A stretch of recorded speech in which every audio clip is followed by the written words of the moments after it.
Hey guys, I'm at one of the largest prehistoric megalithic sites in India.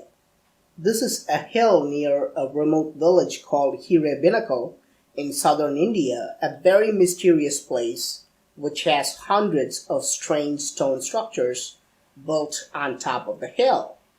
Even though archaeologists say these are prehistoric structures built around 5,000 years ago, local people insist that these structures were not created by human beings and were built much earlier in time. They say these huge structures, which number in the hundreds, were built by a race of extraterrestrials called Moryar who visited us from another planet. Moryar ante meaning ಏನು more అంటే small ಚಿಕ್ಕರು ಮೋರಿಯಾರ್. Locals say the Moryar were only 2 feet tall and were responsible for teaching human beings various arts and sciences. Locals usually don't visit the site due to fear of disrespecting the Moryar, but this gentleman has decided to help me. Archaeologists and historians also don't visit the site for a different reason. Bears. This is fresh bear poop and I don't have bear spray. He tells me there are at least 3 dozen bears on the hill and we should go back as soon as possible, but I insist on staying because there is something very mysterious about these mushroom-like structures. How are these structures built?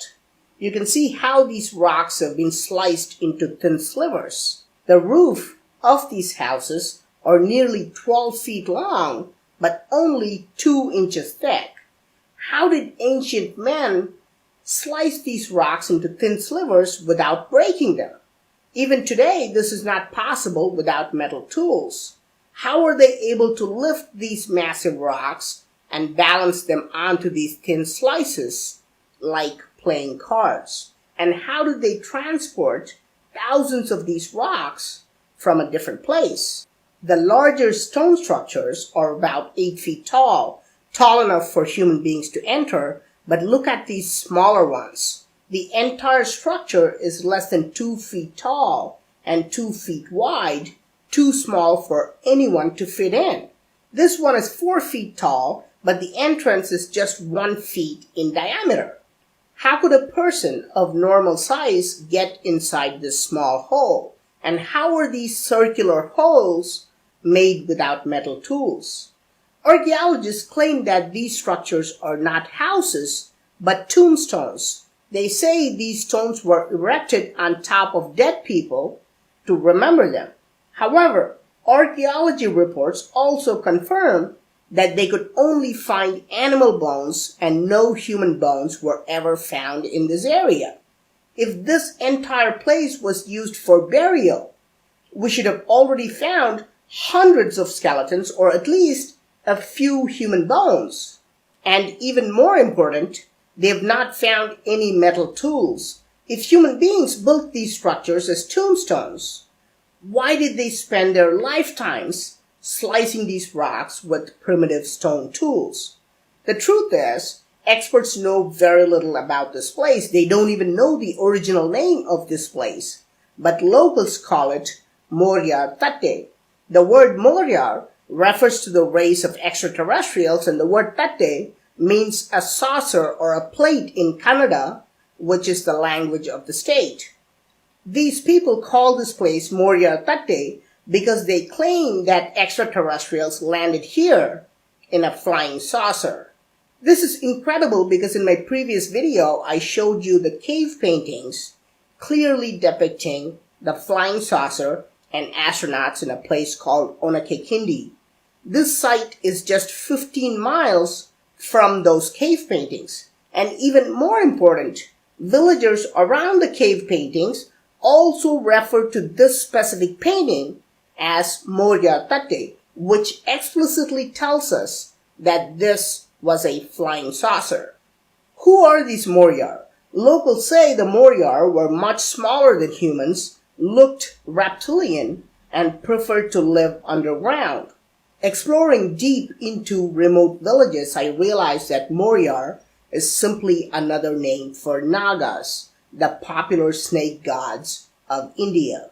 Village temples confirm that Maurya and Naga are the same. The Nagas are also shown as smaller figures living underground with reptilian features in various temples, confirming that Mauryas are, in fact, Nagas. Now, I'd previously shown you the UFO cave painting at Onakekindi, but have not shown you what's inside the cave. Inside the cave is another important painting, a hooded cobra, which is a symbol of Naga. This is a very huge painting with a hooded cobra coming out of the cave. The body of the cobra goes all the way into the cave for many feet, symbolizing the underground Nagas. Is it possible that these Nagas are, in fact, extraterrestrials who landed here on a flying saucer? What would have happened when these advanced extraterrestrials contacted primitive human beings? If Maurya is the very first place of this contact, why were these structures built? What could have possibly been the purpose of building nearly 400 stone houses on top of the hill? While archaeologists have no answers for these questions, locals say these structures were built as a training ground to teach human beings how to cut and balance rocks. As evidence, they point to this huge boulder balanced on top of a slippery slope. Locals claim that extraterrestrials sliced this round boulder in half, just like how we cut butter. If we assume that human beings somehow sliced these smaller rocks and balanced them with primitive tools, how do we explain this rock, which weighs nearly 20 tons, standing on a slippery slope? Archaeologists acknowledge that this rock is an important landmark in their plaques and call it stone kettle drum because if you strike this rock, it sounds like a bell. But they don't offer any explanation about how prehistoric people could cut a huge boulder like a half-sliced tennis ball. Locals claim that these aliens not only trained human beings how to cut rocks, but also taught them various sciences and arts, and this is how all human civilization began. Did human beings who worked closely with these extraterrestrials become a superior group among other human beings? Did this group, armed with advanced stone-cutting technology, build these extraordinary temples in India? If this is true, shouldn't the temples also have carvings of these flying saucers? The Lepakshi Temple, a brilliant monument holding the world's largest monolithic bull and other giant structures, is an excellent example of ancient rock-cutting technology. The real mystery, however, is the series of giant circles more than 3 feet wide carved on the ground. They're all circular with several smaller circles inside the circumference. Now, compare these carvings with the cave painting found nearly 180 miles away. Do you honestly think this is a coincidence that they look the same? Now, even more interesting, the locals in Lepakshi Temple also call these carvings as tate, which means saucer or plate. Even though the name has stuck for thousands of years, locals don't know why they are called saucers, and they think ancient people were using them as eating plates. Watch what the tour guide says. It's a meals plate.